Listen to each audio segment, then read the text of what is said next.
2 Corinthians 5:17 is one of the most powerful scriptures in the Bible.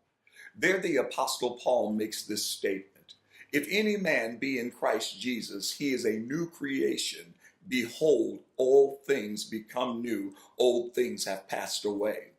One of the key words in that passage is behold. It means to stare at, to gaze, to look upon until what you're looking at literally becomes a part of what you feel. And Paul said, stare at this thought until it becomes a part of you. Let me tell you about two of my friends.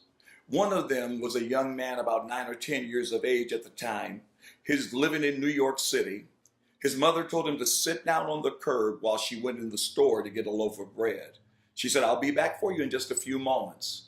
She never returned. But somebody found that young man, took him to a Bible camp.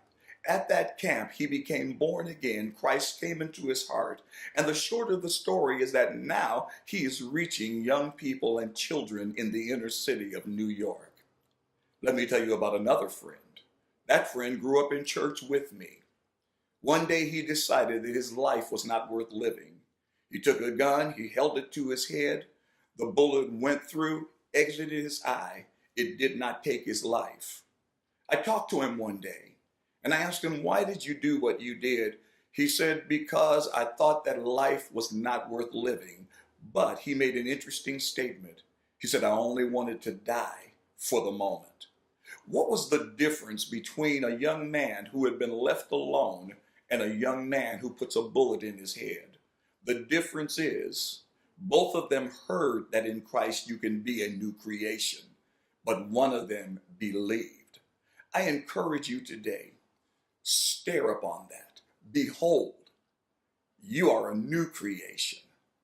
All things have become new. God bless you, and may the Lord pour greater blessing upon your life.